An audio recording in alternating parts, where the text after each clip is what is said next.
আসসালামু আলাইকুম। আমি ডিএমএইচ মনির আপনাদের স্বাগত। আজকে আপনাদেরকে স্ক্রিনে যে ছবিটা দেখাচ্ছি, আপনাদেরকে আমি ছবিটা কিছু কিছু লেখা আছে গুরুত্বপূর্ণ। আমি আপনাদেরকে পড়ে শোনাচ্ছি।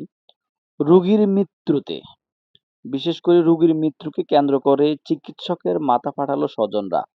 তো আমি এটার বিস্তারিত ইয়েটা পড়ি। শরীয়তপুর সদর হাসপাতালে চিকিৎসাধীন এক রোগীর মৃত্যুকে কেন্দ্র করে জরুরি বিভাগে হামলা ও ভাঙচুরের ঘটনা ঘটেছে। এ সময় কর্মরত চিকিৎসক এবং আনসারসহ অন্তত ৫ জন সদস্যকে গুরুতর আহত। প্রিয় বন্ধুরা, আসলে জন্ম মৃত্যু এগুলা উপরওয়ালার হাতে, সৃষ্টিকর্তার হাতে। আসলে কখনো কোনো ডাক্তার, কখনো কোনো চিকিৎসক চায় না তার হাতে একটা রোগীর দুর্ঘটনা ঘটুক। একটা রোগী খারাপ হোক, এটা কখনো কোনো ডাক্তার চায় না।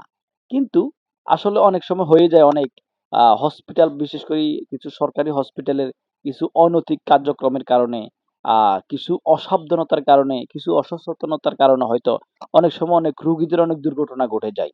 তবে আমি আসলে স্ট্যাটাসটা দেখে আপনাদের মাঝে জাস্ট একটু সতর্কতামূলক নিয়ে এসেছি যে আসলে এটা বাংলাদেশের অন্যতম, বিশেষ করে সদর হসপিটালগুলোর অন্যতম একটা কালচার। যে একটা রোগী গেলে রোগীটার অবস্থাটা কম বুঝে তারা। রোগীর অবস্থাটা কম বুঝার চেষ্টা করে। কারণ সবার মাথায় একটাই চিন্তা, একটাই ধান্দা, যে টাকা। যে আসলে এই রোগী থেকে কিছু খাওয়া যাবে, এই রোগীকে চিকিৎসা দিবে, বা আসলে আমার জায়গা থেকে আমি খুব তীব্র নিন্দা জানাই, বা আমার কাছে খুব খারাপ লাগতেছে যখন মাঝে, মাঝে এই সমস্ত ক্যাপশন গুলা বা এই সমস্ত স্ট্যাটাস গুলা আসে আমাদের মাঝে। তখন আমি আসলে খুব মানে হতবাক হয়ে যাই। যে আসলে, তবে পরিশেষে একটা কথা মনে রাখতে হবে, কখনো কোনো ডাক্তার, কখনো কোনো প্রকৃত ডাক্তার, তাদের হাতে, কোনো ডাক্তারের হাতে কোনো একটা রোগীর খারাপ হোক, এটা কোনো ডাক্তার চাইবে না। এই কথাটা মাথায় রাখতে হবে। তবে ভাগ্য খারাপ হলে কারো কিছু করার নাই। তবে চেষ্টা করতে হবে, একটা রোগী সে যেই হোক, গরিব হোক কিংবা বড়লোক হোক, একেবারে মধ্যবিত্ত হোক কিংবা গরিবের হোক, একেবারে ধরেন মুমূর্ষু টাইম হোক, অন্তত যদি আমার কাছে আসে, আমি যদি আমার আমার ইয়ের ভিতরে হয়, আমার আ যোগ্যতার ভিতরে হয়, আমি অবশ্যই রোগীটার সেবা দেওয়ার চেষ্টা করব। তা না হলে অন্তত কোথায় গেলে রোগীটা অন্তত সুচিকিৎসাটা পাবে, তাদেরকে অন্তত ভালো পরামর্শ দিতে হবে। আমি আমার টাকার জন্য, অর্থের জন্য, আমার ব্যবসার জন্য আমরা রোগীটাকে আমাদের প্রতিষ্ঠান, আমাদের হসপিটাল আমরা ধরে রাখবো না। এটা শুধু সরকারি হসপিটালে না, আমি সকল প্রাইভেট এবং সরকারি সকল হসপিটালের দায়িত্বশীল যারা আছে তাদেরকে দৃষ্টি আকর্ষণ করছি। প্রিয় বন্ধুরা, আসলে আমি কি বলবো আসলে, এই যে হসপিটালের এটা কিন্তু এটা বেশি দূরে না, আমাদের বাংলাদেশে। এটা হচ্ছে শরীয়তপুর সদর হাসপাতালের ঘটনা। শরীয়তপুর সদর হাসপাতালে এই ঘটনাটা ঘটে। তবে এটার জন্য আমি তীব্র নিন্দা জানাচ্ছি, এটাই যে আসলে আপনারা আগে দেখতেন।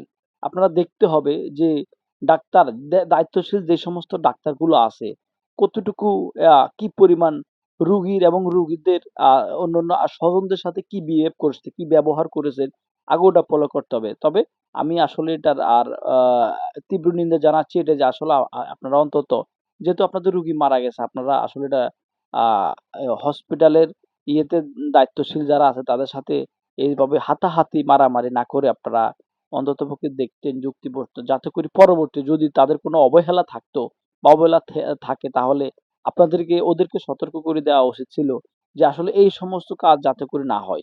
তবে এবং যদি ডাক্তারের কোনো অবহেলার কারণে এই রোগীর মৃত্যু হয়, এই রোগী শেষ নিঃশ্বাস ত্যাগ করে, ডাক্তারের হসপিটালে কোনো অবহেলার কারণে, অসাবধানতার কারণে, তাহলে আমি আমার দেশের দায়িত্বশীল যারা আছে, বিশেষ করে আইন শৃঙ্খলা বাহিনী যারা আছে, আপনারা অবশ্যই এটা নিখুঁতভাবে দেখবেন এবং আ এই এখানে যারা কর্মরত ছিলেন, ছিলেন, তাদেরকে দৃষ্টান্তমূলক শাস্তি দিতে হবে। দৃষ্টান্তমূলক শাস্তি দিয়ে জাতিকে এবং দেশবাসীকে বুঝিয়ে দিতে হবে যে না, আসলে মানুষের জীবন নিয়ে খেলা করা এটা আসলে সহজ বিষয় না।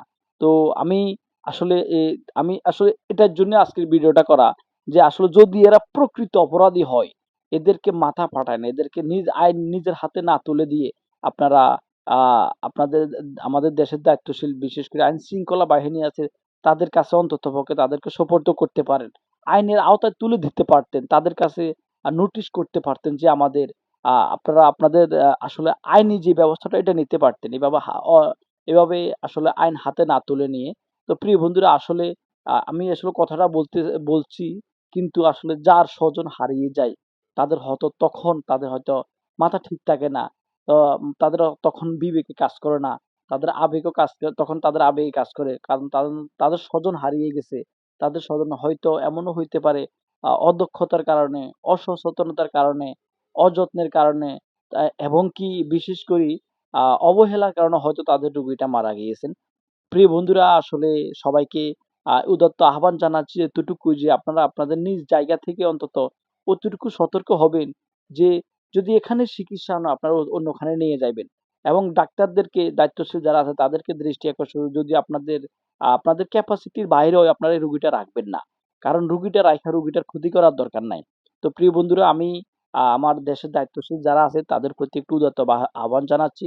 আপনারা অবশ্যই নিখুঁতভাবে দেখবেন এবং এটা পর্যবেক্ষণ করবেন এবং জাতিকে বুঝিয়ে দিবেন যে আসলে কোনো অপরাধী, সে ডাক্তার হোক, ইঞ্জিনিয়ার হোক, ম্যাজিস্ট্রেট হোক, সে যে হোক, যে অপরাধ যদি করে থাকে, সে যদি প্রকৃত অপরাধী হয়, তাকে অবশ্যই আইনের আওতায় এনে উপযুক্ত শাস্তি দিতে হবে। এই বলে আমি আমার দেশবাসীর কাছ থেকে এবং আমাদের সবার কাছ থেকে বিদায় নিচ্ছি। সবাই ভালো থাকবেন। আচ্ছা, সবাই ভালো থাকবেন। আসসালামু আলাইকুম।